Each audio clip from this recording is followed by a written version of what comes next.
Welcome back, focused learners, to another explainer. Today, we are taking a look under the hood of a true sporting phenomenon. We're talking about the most decorated, the most followed, and hands down, the most valuable football club in the history of the sport, Real Madrid. But look, we aren't just here to read off a laundry list of trophies. No, we're going to break down the actual blueprint of this giant. We're going to dig into the historical, the political, and the financial machinery that built this incredible mystique from the ground up.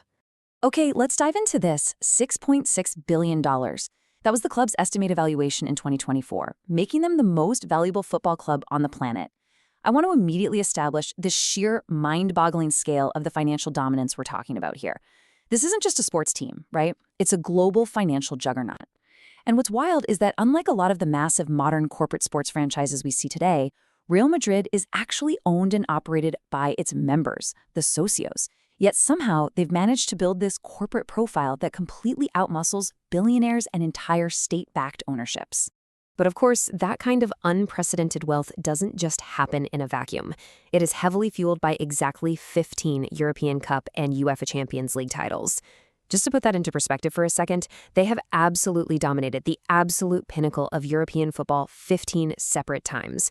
I mean, in 2024 alone, they secured that 15th title without losing a single match in the entire campaign. So that financial supremacy we just looked at, it is completely intertwined with this relentless, almost inevitable success on the pitch. Which brings us to the core question of today's explainer. How did a local club become a massive global empire? I mean, you don't just wake up one morning worth $6.6 billion and sitting on a mountain of European cups. There is a very specific strategic history, a bold set of decisions, and some fiercely intense rivalries that essentially forged this institution into the empire we see today.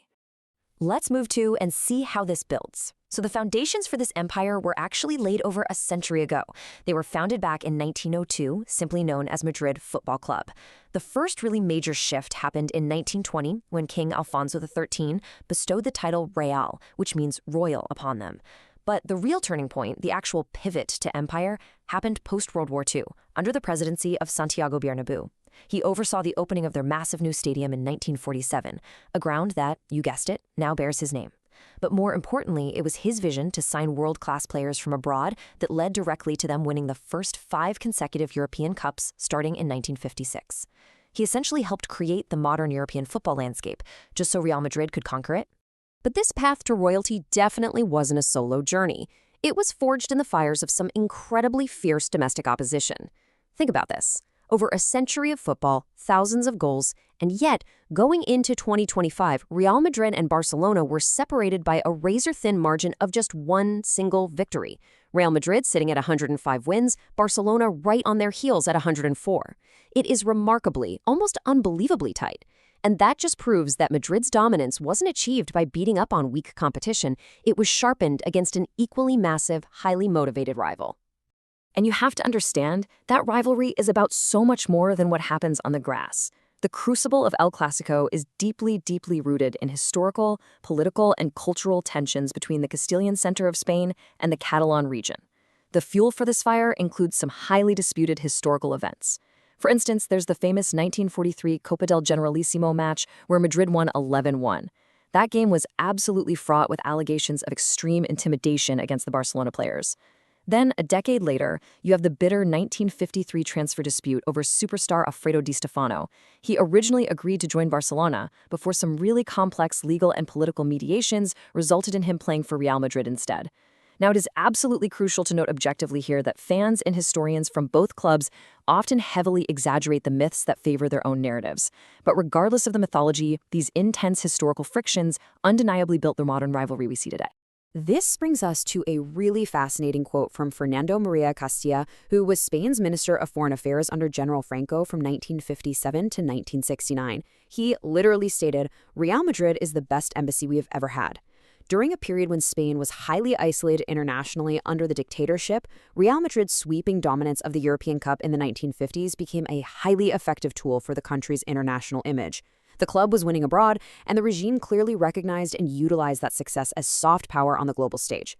But hey, they didn't just face pressure from Catalonia. They faced it right in their own backyard. El Derbi Madrileño pits Real Madrid against their crosstown neighbors, Atletico Madrid. This has traditionally been a clash of demographics. You have Atletico's historically working-class fan base from the south of the city, going up against Real's historically greater resources and institutional backing. And what's really crucial to understand is that in the early years following the Spanish Civil War, Atletico was actually the more successful club. That fierce local pressure heavily pushed Real Madrid to continually elevate their own standards, so they could eventually surpass their neighbors to reclaim not just the city, but the whole country.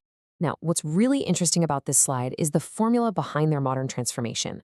Back in the year 2000, President Florentino Perez put into action what we now know as the Galacticos business formula. Step 1, he completely eradicated the club's massive €270 million debt by strategically selling their training grounds to the city of Madrid. Step 2, with that clean slate, he began signing the absolute most famous players in the world, people like Luis Figo, Zinedine Zidane, and David Beckham, at a rate of one global superstar every single summer.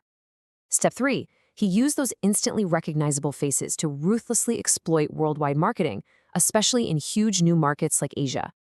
This generated unimaginable revenue, which then simply funded the next big signing. It was quite literally a revolutionary, self-sustaining loop of sports capitalism. And you better believe that cyclical business model directly translated into an incredible accumulation of hardware. We're talking 36 La Liga titles, 20 Copa del Rey trophies, those 15 European and Champions League crowns we talked about earlier, plus 35 other varied cups and super cups.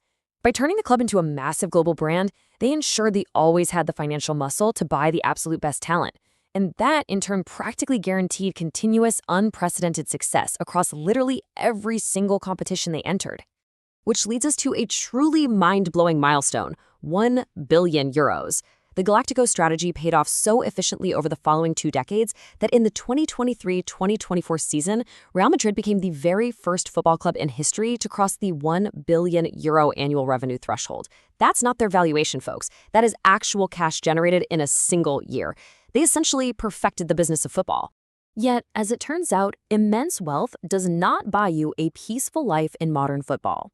Despite record revenues and finally landing the massive superstar signing of Kylian Mbappe in July 2024, the modern era has proven highly volatile for them. By the end of a pretty disappointing 24-25 season, the legendary manager Carlo Ancelotti departed. Former player Xabi Alonso was appointed in May 2025, but his tenure didn't even last a year. Following a string of really rough performances, he mutually parted ways with the club. That led to yet another former player, Alvaro Arbeloa, taking over the hot seat in January 2026. It's just been a constant revolving door at the top. So, the crucial point is this 2026 reality check.